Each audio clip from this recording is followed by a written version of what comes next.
Hi guys. तो हमने पिछली क्लासेस में क्या क्या कर लिया। यंग की थ्योरी करी है, हम पर्सनालिटी के बारे में पढ़ रहे हैं। हमने क्रैशमर की थ्योरी करी है, शेल्डन की, और हिपोक्रेट और गैलेन की थ्योरी करी है। So now we are moving towards psychoanalytical approach. और उससे पहले हम एक छोटी सी ट्रेट अप्रोच भी पढ़ लेंगे which was given by Allport. तो पहले हम ये पढ़ेंगे, then we will move on to the main topic which is psychoanalytical approach which was given by Freud. ठीक है। So today's lecture number is 22। अब हम सबसे पहले आते हैं एल्पोर्ट की थ्योरी पे। सो एल्पोर्ट का पूरा नाम था गॉर्डन एल्पोर्ट और his theory is known as the trait approach theory. So he was a psychologist और 1936 में जो गॉर्डन एल्पोर्ट थे उन्होंने देखा कि एक जो इंग्लिश लैंग्वेज डिक्शनरी है that alone contains more than 4000 words, ठीक है, जो डिफरेंट पर्सनैलिटी ट्रेट्स को डिफाइन करते हैं। ठीक है। तो उन्होंने क्या करा, उन्होंने 4000 वर्ड्स को 3 कैटेगरीज में डिवाइड कर दिया, जो कि आपकी थी कार्डिनल ट्रेट्स, सेंट्रल ट्रेट्स और सेकेंडरी ट्रेट्स। ठीक है। और उन्होंने क्या करा, उन तीनों को अलग अलग तरीके से डिफाइन करा। तो सबसे पहले हम बात करते हैं कार्डिनल ट्रेट्स क्या होता है। एल्पोर्ट ने ये बोला कि जो कार्डिनल ट्रेट्स होते हैं these traits are very rare और बहुत डोमिनेंट ट्रेट्स होते हैं which are usually developed later in the life. ठीक है। जो ऐसे ट्रेड्स होते हैं they tend to define a person इस हद तक कि जो उनका नाम है वो उसी जो उनकी जो ट्रेट है उसका सिनोनिम बन जाता है। फॉर एग्जाम्पल, अगर आप महात्मा गांधी की बात करोगे तो आपको पता है सत्य और अहिंसा। ठीक है। तो सत्य और जो अहिंसा था उनका ये कार्डिनल ट्रेट था। जो मदर टेरेसा थी, मदर टेरेसा नर्चरिंग नेचर का था कि हेल्प अदर्स। ठीक है। मतलब किसी भी एक नाम को, जिस नाम को आपको बोल के उनके काम याद आ जाता है, वो कार्डिनल ट्रेट होते हैं। जैसे हिटलर, हिटलर ने बहुत ज्यादा मास मर्डर करा था। ठीक है। तो वो उसका ट्रेट था। तो ऐसे ट्रेट्स जो एक इंसान की पहचान बन जाएं उनको हम कार्डिनल ट्रेट्स कहते हैं। ठीक है। नेक्स्ट आता है आपका सेंट्रल ट्रेट्स। तो सेंट्रल ट्रेट्स को एल्पोर्ट ने बोला कि these traits are very general in characteristic and these traits form the basic personality foundation. ठीक है। तो जो सेंट्रल ट्रेट होते हैं वो बहुत ज्यादा डोमिनेंट नहीं होते हैं कार्डिनल ट्रेट्स जैसे, बट वो आपका कैरेक्टरिस्टिक को डिस्क्राइब करते हैं। जैसे कि अगर कोई इंटेलिजेंट है तो वो एक पर्सनैलिटी को डिफाइन कर रहा है आपका। जो आपकी ऑनेस्टी है वो डिफाइन करती है आपकी पर्सनैलिटी को। आप शाय हो या शाय नहीं हो, एंशियस हो या नहीं हो, ऐसे ट्रेट्स को हम सेंट्रल ट्रेट्स कहते हैं या फिर ऑर्डिनरी ट्रेट्स भी कहते हैं। ठीक है। इसके बाद बात करते हैं सेकेंडरी ट्रेड्स की। तो जो सेकेंडरी ट्रेड्स होते हैं उसको हम कॉमन ट्रेड्स भी कहते हैं। तो कॉमन ट्रेड्स बहुत स्पेसिफिक होते हैं जो कि हर एक इंसान में सिचुएशन के हिसाब से डेवलप होते हैं और ऑफकोर्स सबकी सिचुएशन अलग होती है, तो उसके बेसिस पे ही जो आपके सेकेंडरी ट्रेड्स हैं डेवलप होते हैं और इनको हम कॉमन ट्रेड्स भी कहते हैं। फॉर एग्जाम्पल, अगर कभी कोई बच्चा स्टेज पे चढ़ा होगा और वो स्टेज पे जाके उतना एफिशिएंटली नहीं बोल पाया, तो उसके बाद में भी ऐसा हो सकता है कि उसको पब्लिक स्पीकिंग एंजाइटी का जो ट्रेट है वो डेवलप होना शुरू हो जाए। ठीक है। तो हर बार फिर उसको जैसे किसी के आगे जाके बोलना होगा या 4 लोगों के आगे बोलना होगा तो उसको एंजाइटी फील होगी। या फिर अगर कोई ऐसा था कि जिसको बहुत ही ज्यादा अच्छा रिस्पॉन्स मिला हो तो उसको कॉन्फिडेंस बिल्ड होगा, तो उसकी कॉन्फिडेंट पर्सनैलिटी निकल के आएगी, तो उसका ट्रेट डेवलप हो जाएगा कि ही इज कॉन्फिडेंट और वो 8 लोगों के आगे या एक ग्रुप के आगे बोल सकता है। या फिर अगर आप काफी ज्यादा एंजाइटी हो जाती है आपको, तो आप पेपर से पहले कुछ खा के नहीं जाते हो और आपको नर्वसनेस होने लग जाती है, आप अपना पैर हिलाने लग जाते हो। तो जो ये सारे कॉमन ट्रेड्स होते हैं, मतलब जो हमें किसी भी एक इंसान के बारे में बहुत छोटी छोटी बातें बताते हैं, जो उसकी बेसिक हरकतें होती हैं जैसे, वो सेकेंडरी ट्रेड्स होते हैं। ठीक है।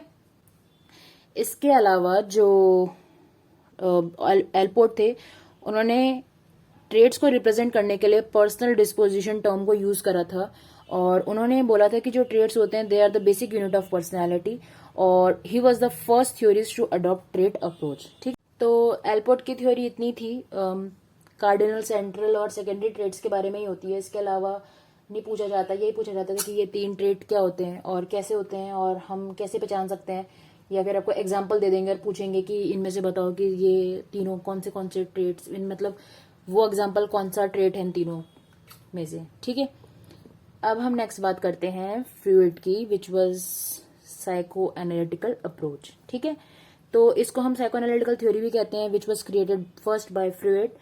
और फ्रूइड ने तीन पार्ट में जो उसकी थ्योरी है, पार्ट्स नहीं कहेंगे, तीन तरीके से उनकी थ्योरी को हम पढ़ते हैं।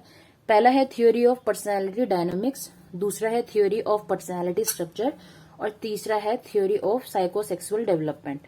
ठीक है, तो सबसे पहले हम बात करते हैं थ्योरी ऑफ पर्सनैलिटी डायनामिक्स की। ठीक है, तो फ्रूइड ने ये बोला अपनी थ्योरी ऑफ पर्सनैलिटी डायनामिक्स में कि जो हमारा ब्रेन का 10% पार्ट है वो हमारा होता है conscious mind.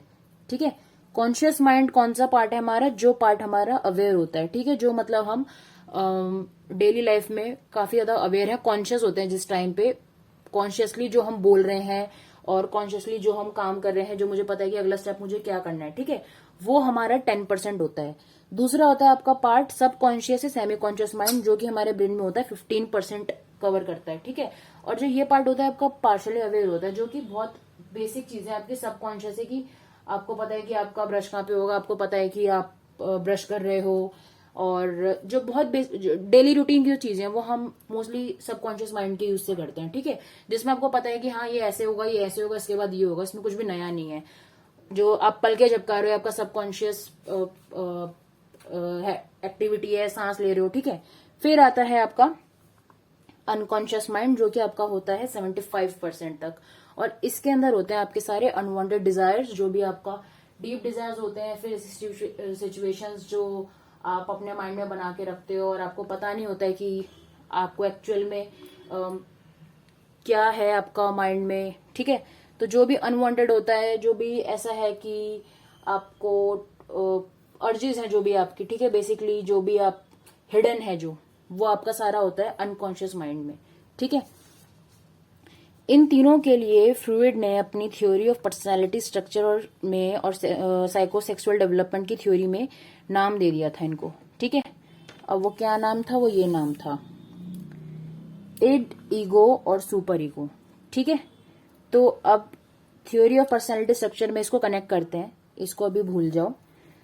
Theory of personality structure ये कहता है कि जो कॉन्शियस है वो आपका 10% है। ठीक है, ये तो हमने पीछे भी पढ़ लिया। ट्राइंगल के अंदर आप मान लो 10% है आपका कॉन्शियस। ठीक है, इसको उन्होंने नाम दिया था सुपर ईगो। सुपर ईगो क्या है? यहां आ जाओ।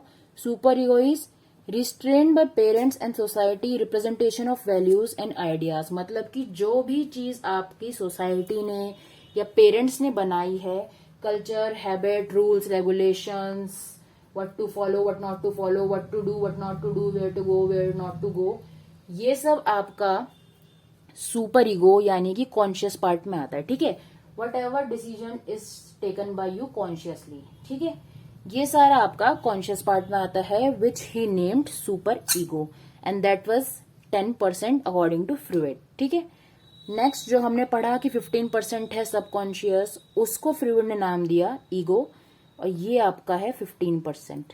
ठीक है, एंड ईगो क्या होता है? ईगो इज अहम which is controls and governs the id. ठीक है, उन्होंने बोला जो आपका ईगो है वो आपके इड को कंट्रोल करता है, that means the subconscious controls the unconscious part of yours. ठीक है, नाउ अनकॉन्शियस क्या है? अनकॉन्शियस आपका 75% होता है, जो हमने पीछे पढ़ा, that means this whole is 75%, इसको हटा के ऑफकोर्स, और 75% आपका अनकॉन्शियस क्या हो गया? इड। इड, इसको उन्होंने नाम दिया फ्रूइड ने। इड क्या है? Id is your thoughtless act, id is your under emotions, id is your unsocial behaviour, id is your seeker of pleasure. ठीक है, जो भी आप अनइंटेलिजेंट या इमोशनल या सेल्फिश या अनइमोशनल एक्ट करते हो या एक्ट टू गेट प्लेजर, वो आपका आता है इड में, जो आपका है अनकॉन्शियस। ठीक है, इसलिए इसमें कहते हैं कि जो भी आपके अनकॉन्शियस हिडन डिजायर्स हैं वो सब आपका इड के अंदर आता है। ठीक है, यहाँ पे देखो जो आपका सुपर ईगो है वो किस पे चलता है? परफेक्शन ओवर प्लेजर पे। ठीक है, सुपर ईगो जो आपका कॉन्शियस है, ईगो आपका चलता है पर्सनैलिटी पे, जो आपका सबकॉन्शियस है। जैसे आप बिहेव करते हो, ये आप सबकॉन्शियसली बिहेव कर रहे हो। ठीक है, ऐसे नहीं कि आप पल में माशा पल में तोला हो रहे हो।